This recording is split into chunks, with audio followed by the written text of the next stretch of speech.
Ready. Okay. Okay. Okay.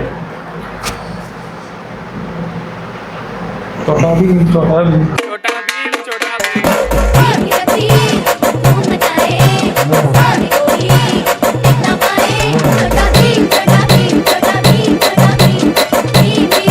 First video நம்ம வந்து influencing பற்றி பேசினோம். அது நல்ல ரீச் ஆனா ஆக்சுவலாக பயங்கர வரவேற்பு. இரநூறு நாள் வரைக்கும் போய் ரீச் ஆகி அவங்களும் இன்ஃப்ளூயன்சர்ஸ் பற்றி பேசியிருக்காங்க.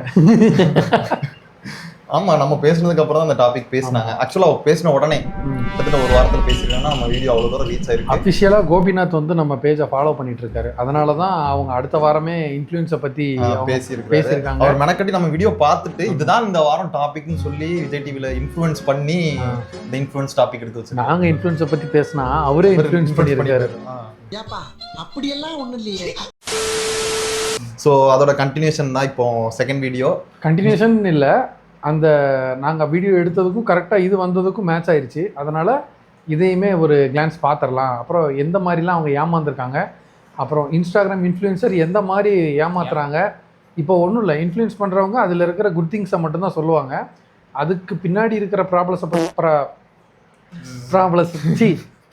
பற்றி பேசியிருக்க மாட்டாங்க. அப்படின்றப்போ இப்போ அதில் இந்த எபிசோட் மூலிமா அவங்க என்னென்ன கஷ்டப்பட்டிருக்காங்கன்றதை தெரிஞ்சுக்கலாம். வாங்க பார்க்கலாம். ஆக்சுவலாக எங்கள் பாயிண்ட் ஆஃப் வியூ அப்போ பேசணும். இப்போ அதில் பாதிக்கப்பட்டவங்க, பாதிக்கப்படுத்தினவங்க, அவங்களோட ரெண்டு பேர்த்தோட பாயிண்ட் ஆஃப் வியூ படுத்தினவங்க. ஓகேவா? ஸோ அவங்கள பற்றி அவங்க பேசுகிற பாயிண்ட் ஆஃப் வியூவை நம்ம ஜஸ்ட் எடுத்து ரியாக்ட் பண்ணி பார்த்து பேசுவோம். ஸோ பேச போகிறோம். ரெடி, ஸ்டார்ட் பண்ணுவோம். தொழில் தொடங்கலாம் அப்படின்னு நினைப்பது சமீப காலமாக அதிகரித்திருக்கிறத பார்க்க முடியும். கடனை உடனே வாங்கி ஏதாவது ஒரு தொழிலை தொடங்க முயற்சி பண்றோம். அப்படி தொழில் தொடங்க முயற்சிக்கிற போது அல்லது இரண்டாவதாக ஒரு வருமானத்தை உருவாக்க முயற்சி செய்கிற போது நிறைய இப்போ அதிகமாக என்ன பார்க்க முடியும்னா உணவு கடைகள் திறப்பதை பார்க்க முடிகிறது. நிறைய இடங்கள்ல ஒரு வருஷம் ஒரு கடை இருக்கு, அல்லது ஒரு 6 மாசம் கடை இருக்கு, பார்த்தா திடீர்னு பார்த்தா ஒரு நாள் அந்த கடை இல்லை. அந்த மாதிரி கடைகளை தொடங்கி நஷ்டமடைந்தவர்கள் ஒரு பக்கம் இருக்காங்க. உணவு கடைகளை தொடங்கி நஷ்டமடைந்தவர்கள் இந்த பக்கம், உணவு கடைகளை தொடங்கி வெற்றிகரமானவர்கள் இருக்காங்க, ஆண்டர்பிரனர்ஸ் இருக்காங்க, பப்ளிக்கும் இருக்காங்க. நம்ம இந்த பக்கத்துல இருந்து ஆரம்பம். 1.5 லட்ச ரூபாய் இருந்தா காஃபி ஃப்ரான்ச்சைஸ் எடுத்து மாதம் 1 லட்ச ரூபாய் சம்பாதிக்கலாம்னு சொன்னாங்க. அதை நம்பி தான் ஏமாந்தேன். அது ஒரு ஸ்கேம் சார். 1.5 லட்ச ரூபாயில் பிஸ்னஸ் ஸ்டார்ட் பண்ணலாம்னு சொல்லிட்டு 10 லட்ச ரூபாய் வரைக்கும் எடுத்து விட்டுருவாங்க. அந்த அவங்க கொடுக்குற ப்ராடக்ட் எதுவுமே அந்த காசுக்கான ஒர்த் இருக்காது. அந்த கருப்பட்டியில் வெள்ளை சர்க்கரை கலந்து கொடுப்பாங்க. இந்த மாதிரி நிறைய ஸ்கேம் நடக்கும். நம்மள ரீல்ஸ் போடுறாங்க பார்த்தீங்களா, ப்ரொமோஷன் வீடியோ.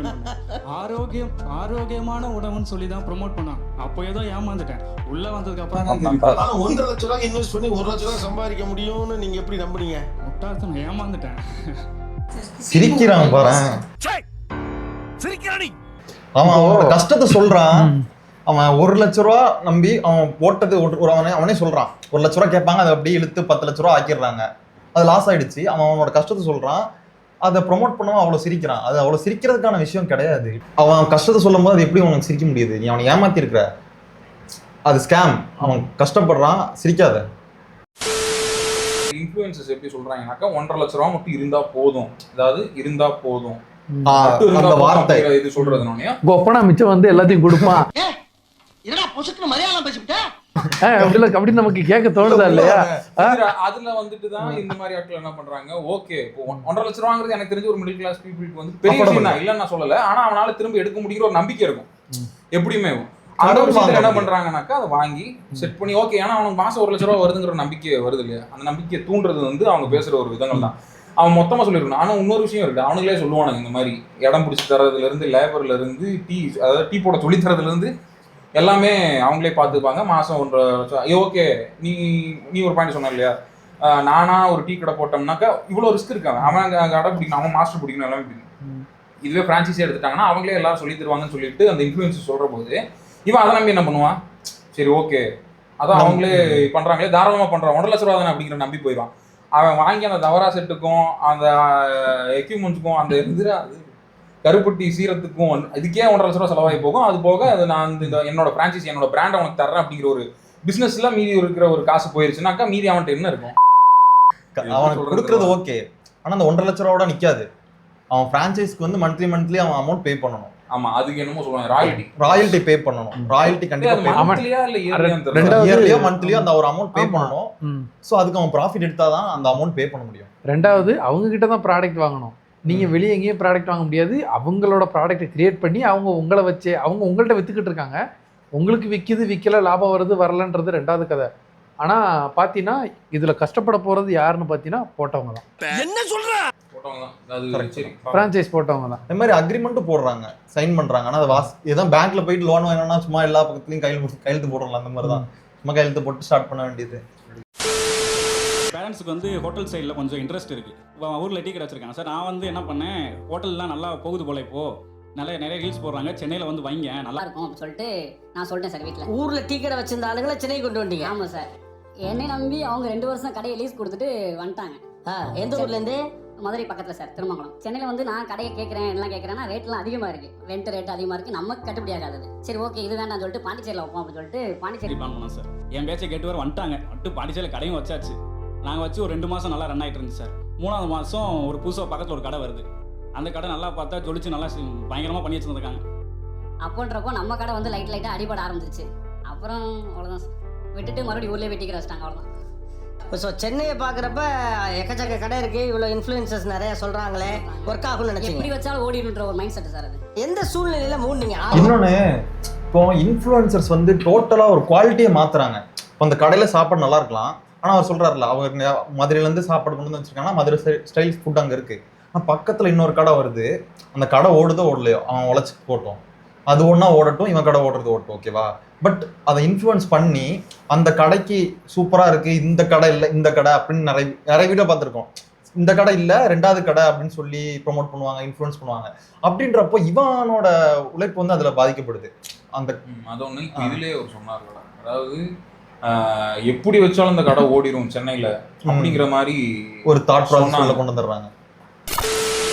ஒரு கட்டத்துக்கு மேலே வந்து இதை டாலரேட்டே பண்ண முடியல சார். நிம்மதியே இல்லாமல் போய் 10 கிலோ குறைஞ்சி ஸ்ட்ரெஸ் ஆகி டிப்ரெஷனுக்கு டேப்லெட் எடுக்கிற அளவுக்கு ஸ்ட்ரெஸ் கொடுத்தாங்க லேபர்ஸ் மூலமாக. எனக்கு ஏகப்பட்ட ஸ்ட்ரெஸ்ஸு. இது உணவு கடையில் என்ன கடை இது வந்து ஒரு கஃபே சார். நம்ம கடையில் சாப்பிட்டீங்கன்னா நல்லா எனர்ஜெட்டிக்காக இருக்கலாம் அப்படிங்கிற மாதிரி. நீங்களே 10 கிலோ குறைஞ்சிட்டீங்களே, என்னென்ன விற்பீங்கண்ணே சார்? அது ஒரு பெரிய மிஸ்டேக் சார். ப்ராடக்ட் வந்து நமக்கு வந்து லாங் லிஸ்ட் ஆஃப் ப்ராடக்ட்ஸ் இருந்தது. என்ன கேட்டாலும் கிடைக்கும். நீ ஐஸ்கிரீம் கேட்டாலும் கிடைக்கும், ஃபலூடா கேட்டாலும் கிடைக்கும், தோசை கேட்டாலும் கிடைக்கும், இட்லி கேட்டாலும் சப்பாத்தி கிடைக்கும், ரைஸ் கிடைக்கும். Everything was there in the menu and that is something that I should not have done. அவ்வளோ பெரிய லாங் லிஸ்ட் ஆஃப் மெனு வைக்கும் போது உங்களுக்கு லேபர்ஸ் வந்து நிறைய தேவைப்படுவாங்க. பிளஸ் வந்து நீங்க எஃபெக்டிவா செய்ய முடியாது. ஒன் பர்டிகுலர் பாயிண்ட், சரி நான் வேலை செய்யறதா அல்லது இதில் கான்சென்ட்ரேட் பண்றதா? ஏன்னா நான் வேலையும் ஒரு 8 மணி நேரம் நான் வந்து பார்க்க வேண்டிய கட்டாயத்தில் இருந்தேன். மீதி ஒரு 8 மணி நேரம் வந்து கடையில் வந்து நிற்பேன். நைட்டெல்லாம் தூக்கம் இருக்காது. அடுத்த நாள் எப்படி நீங்கள் அதை வந்து ரன் பண்ணுவீங்கிற ஒரு பெரிய பிரச்சனை இருக்கும். இது 24 hours கடையை வர நடத்திட்டு இருந்தேன். என்ன எவ்வளோ இன்வெஸ்ட்மெண்ட்? எவ்வளோ? Around 25 lakhs. ஒரு 16 சீட்டர் ஹோட்டல். அதாவது நமக்கு வந்து என்னன்னா ரொம்ப நம்பிக்கையா இருந்தது. நான் நிறைய படிச்சிருக்கேன், நான் எங்கெல்லாமோ போயிருக்கேன், எனக்கு பணம் இருக்கு, நான் காசு கொடுத்தனா வந்து வேலை செய்வாங்க, என்னால எதனாலும் செய்ய முடியும் அப்படிங்கிற ஒரு கர்வம் கலந்த ஒரு கான்ஃபிடன்ஸ் இருந்தது. அது வந்து ஒரு தப்பான முடிவு அப்படிங்கிறத நான் வந்து லேட்டர் வந்து நான் புரிஞ்சுக்கிட்டேன். ஏன்னா இந்த ஃபீல்டில் வந்து ஜெயிக்கிறவங்க யார் அப்படின்னு சொன்னா கடுமையாக உழைக்கிறவங்க ப்ளஸ் வந்து அந்த ஃபீல்டில் அனுபவம் இருக்கிறவங்க. நான் ஏசி ரூமில் வந்து கம்ப்யூட்டர் முன்னாடி உட்காந்து என் பாஸ் சொல்கிற விஷயங்களை நான் வந்து ஈஸியாக செய்யக்கூடிய ஆள்னா, கஷ்டப்பட்டு வேலை செய்யக்கூடிய ஒரு ஆள் கிடையாது. ஆனால் இங்கே வந்து கடுமையான உழைப்பு தேவைப்படுது. கிட்டத்தட்ட ஒரு 16 to 18 hours ஒரு நாளைக்கு நீங்கள் வந்து அந்த இடத்துல இருந்தீங்கன்னா மட்டும்தான் அதில் வந்து சக்ஸஸ்ஃபுல்லாகவே இருக்க முடியும். இப்போ எனக்கு இருக்கிற பெரிய இது வந்துட்டு ஆக்சுவலாக அவர் வந்துட்டு பேசிவ் இன்கம்காக தான் பண்ணுறேன் அப்படிங்கிறது. Second income. இவர் இப்போ எப்படா சொல்கிறது, இவர் சொன்னார்ல, உண்மையாமே பிஸ்னஸில் நீ வந்துட்டு கொஞ்சம் நின்றணும் அப்படிங்கிற பட்சத்தில் நீ 2 விஷயத்தை கவனிக்கக்கூடாது. ஒரே ஒரு விஷயத்தை தான் கவனிக்கணும். ஒன்றா பிஸ்னஸ், இல்லைன்னா உன்னோட ஃபஸ்ட்டு ஒர்க்கு.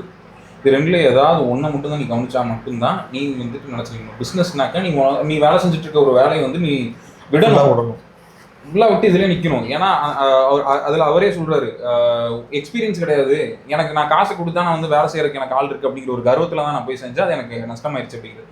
இன்னொரு விஷயம், ஒன்ஸ் அவரை அந்த ஒர்க்கை விட்டிங்க, ஏன்னா அவர் 16 hours to 18 hours வரைக்கும் அது இவர் அதில் நின்று வேலை பார்த்தா மட்டும்தான் அவரால் 24 மணி நேரம் ரன் பண்ண முடியும் அப்படிங்கிறது. அப்போ அதுக்கு நமக்கு என்னன்னாக்கா அவருக்கு பேசிக்காகவே அந்த நாலேஜ் கிடையாது. ஓகே, ஏதோ ஒரு விஷயத்தை பார்த்து அவர் இன்ஃப்ளூயன்ஸ் ஆகிட்டு ஈஸி தான் அப்படிங்கிற பட்சத்தில் அவர் வந்து அவர் அதுக்கப்புறம் தான் தெரியுது, ஓகே இதில் இவ்வளோ ரிஸ்க் இருக்குது. நம்ம என்னமோ ஏதோ ஒரு எனக்கு தெரிஞ்ச ஒரு வீடியோ பார்த்து தான் வந்திருப்பாரு நான் நினைக்கிறேன். மேபி ஏதோ ஒரு ரீலை பார்த்து தான் வந்திருப்போம். அதை பார்த்துட்டு ஈஸியாக இருக்கும். இவர் வந்து ரீல் பார்த்து வந்த மாதிரி தெரியல. அமௌண்ட் நிறைய அவரே சொல்றாருல, அமௌண்ட் நான் நிறைய வச்சிருக்கேன், அப்படின்றப்போ செகண்ட் இன்வெஸ்ட் பண்ணணும், செகண்ட் இன்கம் பண்ணணும், ரெண்டாவது காசு இருக்கு நம்ம ஆள் போட்டு பண்ணிக்கலாம்பாங்க. என்னதான் இருந்தாலும் உங்க பிசினஸ்க்கு நீங்க கொடுக்குற கான்ட்ரிபியூஷன் ஒரு லேபர் கொடுக்க முடியாது. உங்களால தான் நீங்க தான் கொடுக்கவே முடியும். அப்படின்றப்போ உங்களை நம்பி இறங்குங்க, லேபர் நம்பி. அவரே சொல்றாருல அந்த விஷயத்தை பத்தி எனக்கு தெரியாது, அது ஒரு ஃபர்ஸ்ட் பாயிண்ட். ஒரு விஷயம் தெரியாம நம்ம உள்ள இறங்குறதே பெரிய ரிஸ்க், அது ரிஸ்க் தான். அப்புறம் இன்னொன்னு என்னன்னா அதுக்கான டைம் நம்ம ஸ்பெண்ட் பண்ணணும். என்னால அந்த டைம் ஸ்பெண்ட் பண்ண முடியலன்னா அந்த எஃபர்ட் நான் போடுற ரிஸ்க் வேஸ்ட். மனவேதனை என்ன அப்படின்னா, என்னை நம்பி என் ஃப்ரெண்டு வந்து ஒரு 15 lakhs போட்டாங்க.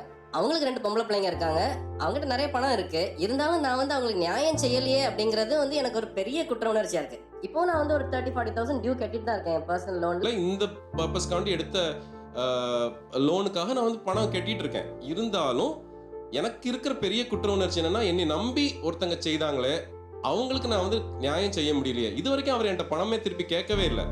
ஆனா எனக்கு வந்து லைஃப் டைம்ல எப்படியாவது வந்து திருப்பி பே பண்ணிடணும் அப்படிங்கிற ஒரு இன்டென்ஷன் இருக்கு. இது உனக்கு புரியுதா? நம்ம என்ன நினைச்சிட்டு இருந்தோம், காசு கையில இருக்கு அவர் இன்வெஸ்ட் பண்ணாங்க. பட் லோன் எடுத்திருக்காரு, கடன் வாங்கியிருக்காரு ஃப்ரெண்டுகிட்ட இருந்து. இப்போ ஃப்ரெண்டு, க்ளோஸ் ஃப்ரெண்டு, அத்தனை வருஷம் பழகின ஃப்ரெண்டுன்றப்போ அவராலையும் வாய் திறந்து கேட்க முடியாது. இவருக்குமே அந்த குற்றம் வந்துச்சு, ஒரு கில்ட்னஸ் ஃபார்ம் ஆயிரு உள்ள. ஸோ அது வந்து அவரே சொல்றாருல, அந்த அழுகிற நிலைமையில அவ்வளோ எமோஷனலா இருக்கிறாரு. அது எப்படி அவரால் சால்வ் பண்ண முடியும்ன்றது தெரியாம. நான் பே பண்ணணும்னு சொல்றேன், நான் பே பண்ணுவேன். Some point in my life I definitely pay him back. Okay, எப்படி படிப்படியா மூட ஆரம்பிச்சிங்க? ஒரு 2 மாதம் அப்படியே மக்கள் வர்றாங்க, போகுது, மூவ்மெண்ட் ஆகுது. அந்த மாதத்துக்கு அப்படியே கரெக்டாக இருக்குது. அப்புறம் அப்படியே கொஞ்சம் கொஞ்சமாக குறையுது. மார்க்கெட்டிங் பண்ணுங்க அப்படின்னு சொல்கிறாங்க. ஸோ மார்க்கெட்டிங் போயிட்டு எங்கே பண்ணலாம் அப்படின்னா இன்ஃப்ளூயன்சர்ஸ்லாம் கேட்குறோம். ஒரு 20,000 கொடுங்க பண்ணிடலாம், ஒரு 30,000 கொடுங்க பண்ணிக்கலாம், அந்த மாதிரி பேசுகிறாங்க. ஸோ நான் என்ன சொன்னால், அப்போ ஆர்கானிக்காக போக முடியல, இன்ஃப்ளூயன்ஸாக காசு கொடுத்து தான் போகணும். அப்பயும் நம்ம காசு தான் போடணும், இன்வெஸ்ட்மெண்ட் பண்ணுற மாதிரி. ஸோ அடுத்து வந்து ஆன்லைன் ஆர்டர் கொண்டு வரலாம் அப்படின்னு சொல்லிட்டு அங்கே போனோம். அங்கே போனால் என்ன சார் ஆர்டரே வரல அப்படின்னு சொல்லிட்டு அவங்க மேனேஜர்கிட்ட கேட்டேன். சரி, உங்களுக்கு வந்துட்டு 150வது கடையாக இருக்குது, நீங்கள் வந்துட்டு இதில் ப்ரொமோஷன் பண்ணுங்கள், நான் உங்களுக்கு 10-20 கடையை கொண்டு வந்துடுறோம் அப்படிங்கிற. அதுக்கும் பே பண்ணணும். கிட்டத்தட்ட என்ன ஆச்சுன்னா, என் கடையை நான் ரன் பண்ணால் ஆடுக்கு நான் காசு கொடுத்துட்டே இருக்கணும். ஸோ அப்போ ஆர்கானிக்காக நான் க்ரோ பண்ணோம் அப்படின்னு நினச்சேன்னா பொறுமையாக தான் க்ரோ ஆகும். அந்த டைம் நான் காசு போட்டுட்டே தான் இருக்கணும். அது வரைக்கும் ரெஸ்டாரண்ட்லேருந்து நான் காசு. ஆக்சுவலாக அவர் சொல்கிறது கரெக்டு. ஆர்கானிக்காக என்னால் வளர முடியாது. நான் கண்டிப்பாக அதில் தள்ளப்படுறேன். நான் இன்ஃப்ளூயன்ஸ் பண்ணி தான் ஆகணும், நான் ப்ரொமோஷன் பண்ணி தான் ஆகணும், அப்போ தான் என் கடை ஓடுன்ற மாதிரி என்னை தள்ளுறாங்க. நான் வேறு வழி இல்லாமல் உள்ளே போய் விழுறேன். புரியுதா? இப்படி இல்லைன்னா இப்போல்லாம் எதுவுமே ஓடவே முடியாது, அந்த கடை ஓடாதுன்ற மாதிரி செட் பண்ணி ரீச் ஆகும். ஆர்கானிக்காக ரீச் ஆச்சுன்னா அதோட அது வந்து லாங் லாஸ்டிங்காக இருக்கும். அது ஓகே. பட் 10க்கு எத்தனை கடை ரீச் ஆகும்? கரெக்டு தான். இல்லை, நான் என்ன சொல்கிறேன், நீங்கள் கடை போடுறீங்க அப்படின்னா தொழிலுக்கு உண்மையாக மக்களுக்கு கொடுக்க வேண்டிய மக்களுக்கு உண்மையாக அவங்க வந்து நல்லா சாப்பிடணும், நமக்கும் லாபம் இருக்கணும், அவங்களும் வந்து கொடுத்த காசுக்கு ஒருத்தான ஃபுட்டு சாப்பிட்ற மாதிரி ப்ரிப்பேர் பண்ணணும்னு நினச்சி ப்ரிப்பேர் பண்ணாங்கன்னா மேக்ஸிமம் ரீச் ஆகும். இங்கே இருக்கிற எனக்கு தெரிஞ்சு எல்லாருமே அந்த மைண்ட் செட்டில் தான் ஸ்டார்ட் பண்ணியிருக்காங்க.